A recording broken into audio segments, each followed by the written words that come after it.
Hello student, welcome to Oxford Malwa academy.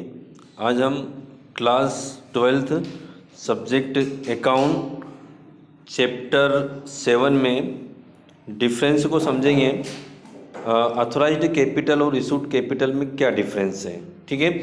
इसके पहले हमने कैपिटल स्ट्रक्चर को समझा था कि ऑथराइज्ड कैपिटल स्ट्रक्चर में कौन कौन सी कैपिटल आती है, जैसे authorised capital, issued capital, called up capital, uncalled up capital और subscribed capital, unsubscribed capital, reserve capital, है ना। अब ऑथराइज्ड कैपिटल और इशूड कैपिटल में डिफरेंस को हम समझेंगे। सबसे फर्स्ट वाला डिफरेंस है मीनिंग, ठीक है।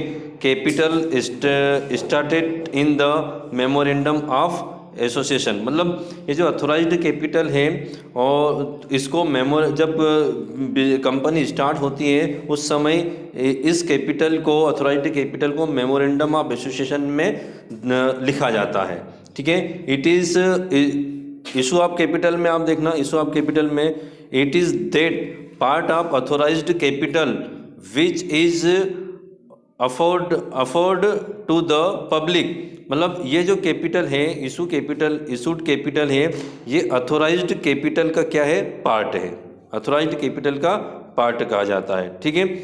नेक्स्ट है नेसेसिटी, मतलब इट इज आवश्यक, it is necessary to disclose authorised capital is the memorandum of association, मतलब अथोराइज्ड कैपिटल को मेमोरेंडम ऑफ एसोसिएशन में दर्शाना आवश्यक है, लिखना आवश्यक है। और it is not necessary to state issued capital in the memorandum of association, इसे इशूड कैपिटल को मेमोरेंडम ऑफ एसोसिएशन में दर्शाना आवश्यक नहीं है, ठीक है। नेक्स्ट पॉइंट है स्टाम्प ड्यूटी, मतलब stamp duty is payable according to authorised capital of the company, मतलब स्टाम्प ड्यूटी कितनी लगेगी इसका निर्धारण अथोराइज्ड कैपिटल के आधार पर होता है, ठीक है।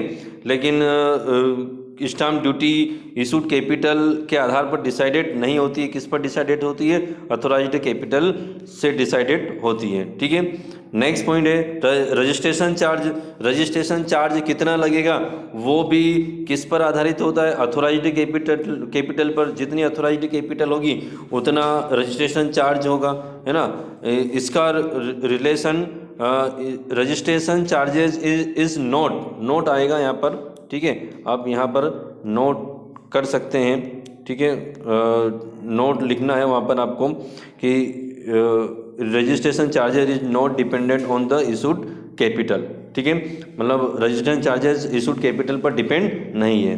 डिटरमाइनेशंस, मतलब निर्धारण करना, authorised capital is determination on the basis of present and future need of the company, मतलब इसका निर्धारण जो वर्तमान और भविष्य को देखकर किया जाता है और इसका जो है प्रेजेंट नीड, जो प्रेजेंट की आवश्यकता है उसको देखकर किया जाता है।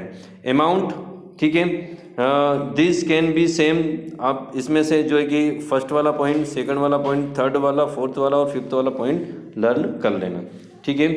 इसके बाद डिफरेंस को हम समझेंगे, डिफरेंस को नेक्स्ट देखना आप। नेक्स्ट डिफरेंस, अथोराइज्ड कैपिटल और पेड अप कैपिटल में क्या डिफरेंस है। अब दोनों में डिफरेंस है ना। इसमें मीनिंग वाला पॉइंट तो आप इसमें पहले वाले जो डिफरेंस है उसके अकॉर्डिंग ही इसको लर्न कर सकते हैं। It is that capital which the started in the memorandum of association of the share capital of the company, मतलब ये जो अथोराइज्ड कैपिटल है मेमोरेंडम में जो लिखी जाती है, जो दर्शाई जाती है, उसी को अथोराइज्ड कैपिटल कहा जाता है, जिसके माध्यम से कंपनी का रजिस्ट्रेशन होता है। पेड अप कैपिटल किसे कहा जाता है, ये इशूड कैपिटल का एक पार्ट है ना। जितनी कैपिटल इशू की जाती है उसमें से जो इशू की जाती है और जिन लोगों ने उसको परचेज कर लिया और जितनी उसमें से उन्होंने पेड कर दी है उसको पेड अप कैपिटल कहा जाता है।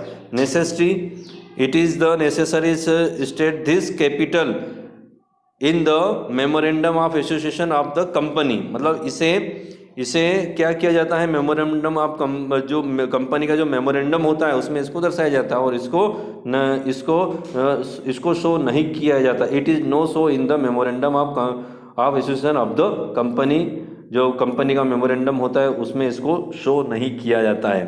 नेक्स्ट है स्टाम्प ड्यूटी, वही जो इसके पिछले वाले डिफरेंस में आपने समझा था कि स्टाम्प ड्यूटी किस पर आधारित होती है, अथोराइज्ड कैपिटल पर आधारित होती है, और पेड अप कैपिटल पर स्टाम्प ड्यूटी आधारित नहीं होती है। ठीक है, रजिस्ट्रेशन चार्ज भी, कितना रजिस्ट्रेशन चार्ज लगेगा तो वो किस पर डिसाइडेड करेंगे, अथोराइज्ड कैपिटल पर, पेड अप कैपिटल से उसका कोई रिलेशन नहीं होगा।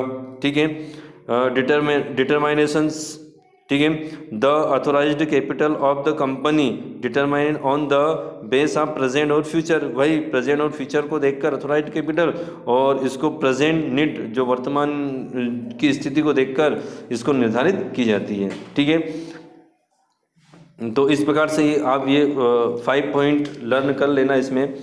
नेक्स्ट डिफरेंस है रिजर्व कैपिटल और कैपिटल रिजर्व में क्या डिफरेंस है। रिजर्व कैपिटल और कैपिटल रिजर्व में क्या डिफरेंस है। फर्स्ट वाला पॉइंट क्या है, meaning it is refer to that portion of uncalled share capital which shall not be called up except in the event of winding up. मतलब reserve capital वो capital होता है जो कंपनी द्वारा मांगा नहीं जाता है, और कंपनी का जब विंडिंग अप हो, समापन हो, उस समय इसकी आवश्यकता होती है।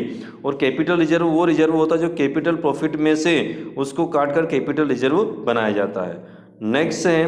नेक्स्ट पॉइंट क्या है, डिस्क्लोजर इन बैलेंस शीट। मतलब जो रिजर्व कैपिटल होता है उसको बैलेंस शीट में उसकी एंट्री नहीं, मतलब इसकी एंट्री नहीं की जाती, no entry is made for this, इसकी एंट्री नहीं की जाती है। और कंपनी जब विंडिंग अप हो, समापन हो, उसकी जब बैलेंस शीट बनाई जाती है तो उसमें उसकी बैलेंस शीट में भी इसको नहीं दर्शाया जाता है।